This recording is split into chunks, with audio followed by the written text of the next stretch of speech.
Why FMG student fail MCA exam? Is MCA exam is only about knowledge? Plan नहीं होता है revision का, panic कर जाते हैं। आपको क्या लगता है ये एग्जाम सिर्फ नॉलेज का है? बोलते हैं सर मैंने सब्जेक्ट्स कर लिए हैं बट क्वेश्चन सॉल्व नहीं होता है। अगर ये प्रॉब्लम है, ये प्रॉब्लम का क्या सोल्यूशन हो सकता है? हम प्रॉब्लम को लेके नहीं बैठ सकते हैं लंबे समय तक। It will convert into a organic psychological problem which is anxiety and depression.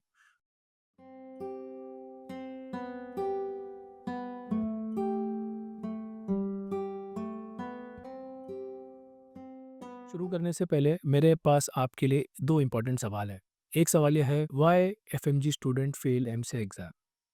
जो बच्चे फेल हो रहे हैं वो क्यों फेल हो रहे हैं? और दूसरा सवाल है is MCA exam is only about knowledge?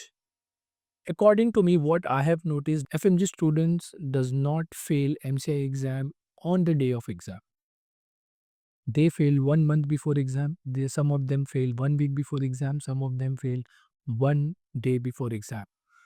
बच्चों के पास प्लान नहीं होता है रिवीजन का। बच्चे पैनिक कर जाते हैं। उनको समझ नहीं आता है एंड में कैसे पढ़ना है। बहुत सारे बच्चे इतना सारा पढ़ लेते हैं कि रिवीजन करने ही नहीं होता है। रिवीजन ही समझ में नहीं आता है कैसे करना है, ग्रैंड टेस्ट कैसे करना है। इसीलिए एक मेंटर होना बहुत इम्पोर्टेंट है। इसमें आपका टाइम मैनेजमेंट, इसमें आपका स्ट्रेस मैनेजमेंट, इसमें आपकी स्ट्रैटेजी, इसमें आपका इतना सारा क्रिटिसिज्म सब जो लाद के आते हो ना, वो सब चेक होता है। आपको क्या लगता है ये एग्ज़ाम सिर्फ नॉलेज का है? This exam only test your knowledge? No, this exam is not only about knowledge, this exam is more than knowledge. This exam is also about stress management, time management and in the end your strategy. So before getting into strategy, बहुत सारे बच्चों को जब भी मैं session में पूछता हूँ कि आपके कितने सब्जेक्ट हुए हैं? तो कुछ बच्चे बोलते हैं सर मेरे 5 हो गए, मेरे 10 हो गए, मेरे 14 हो गए। तो मैं बोलता हूँ कि प्रॉब्लम कहाँ हो रही है? बोलते हैं सर मैंने सब्जेक्ट्स कर लिए हैं बट क्वेश्चन सॉल्व नहीं होता है। तो इसका मतलब क्या है? What do you mean by completing a subject? So now according to me, मैंने एक कॉमन प्रॉब्लम बच्चों में नोटिस किया है, एक मिस्टेक नोटिस किया है, जो है कि बच्चों को लगता है कि वीडियो लेक्चर्स खत्म होने से हमारा सब्जेक्ट पूरा हो जाता है, या कोचिंग में अगर सब्जेक्ट खत्म हो गया तो उससे हमारा सब्जेक्ट खत्म हो जाता है। इस मतलब ये है कि it is not a web series. ये वेब सीरीज़ नहीं है कि आपने लेक्चर्स देख लिया और आपका सब्जेक्ट्स खत्म हो गया। बिल्कुल भी नहीं है। तो इसीलिए मैं आपको मेरी स्ट्रैटेजी शेयर करूँगा और उससे कोशिश करूँगा कि आपकी अच्छे से हेल्प हो जाए। According to me, your exam preparation it depends on 25% rule. 25% 4 अलग हिस्सों में हम डिवाइड करेंगे।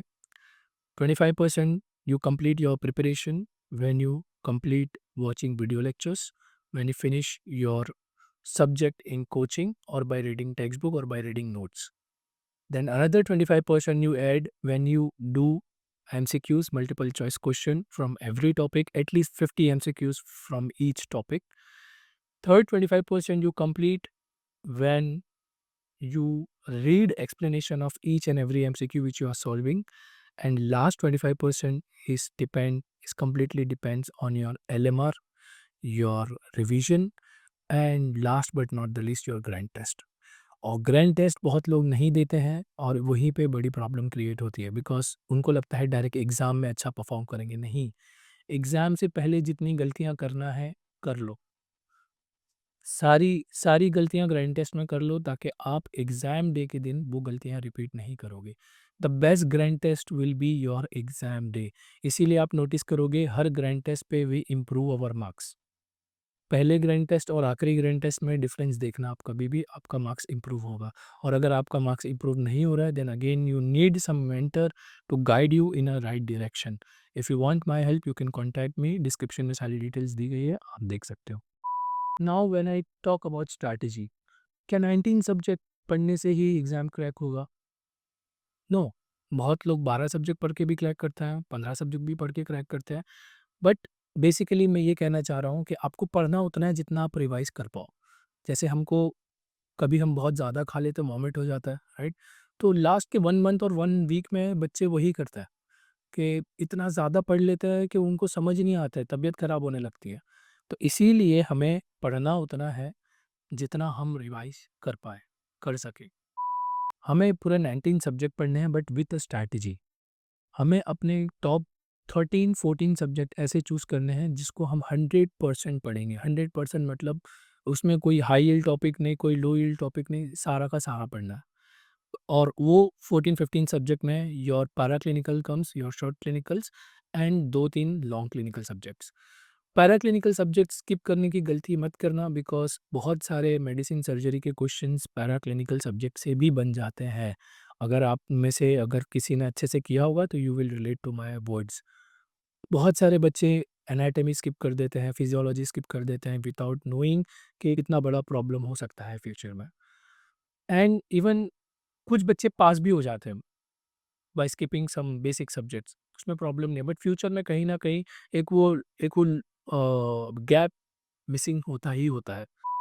तो कोई भी 14-15 सब्जेक्ट डिसाइड करो और उसमें पैरा क्लिनिकल, शॉर्ट क्लिनिकल होना चाहिए and 2-3 long clinical subjects and start your preparation. इसका मतलब ये नहीं है कि आप लोग बाकी के सब्जेक्ट छोड़ दो। बाकी के सब्जेक्ट में से आप कोई भी high yield previous year topics या प्रीवियस ईयर क्वेश्चंस कर सकते हो from those rest of this remaining subjects. कहने का मतलब ये है कि 14 सब्जेक्ट्स आपने अच्छे से कर लिया, that means now you are ready for MCA exam. बाकी के सब्जेक्ट आपने प्रीवियस ईयर टॉपिक्स या प्रीवियस ईयर हाई टॉपिक्स जो थे, क्वेश्चंस थे, वो आपने कर लिया। Now you are done with your preparation. तो ये एक स्ट्रैटेजी के साथ आप आगे बढ़ सकते हो, और अगर आपको नहीं ये सब स्ट्रैटेजी में पढ़ना है और ये सब नहीं समझ आता है और आपको ऐसे लॉस्ट फील होता है, तो फिर ढूँढो, ऐसा कोई नारियल ढूँढो जो आपकी प्रॉब्लम सॉल्व कर दे, है ना? देखो, don't quit don't quit searching for solution. मैं ये नहीं बोल रहा हूँ कि नारियल ढूँढो, मैं ये बोल रहा हूँ कि प्रैक्टिकल सॉल्यूशन की तरफ बढ़ो जितना हो सके। अगर मेरी स्ट्रैटेजी नहीं समझ आए, look for some other strategy, look for other people what they are telling. आपको क्या सही लगता है ना? मेरे हिसाब से मैं जितने भी बच्चों को अभी तक ये स्ट्रैटेजी के साथ अपनी उनकी प्रिपरेशन करवाया हूँ गाइडेंस प्रोग्राम के थ्रू, वो 100% काम आई है।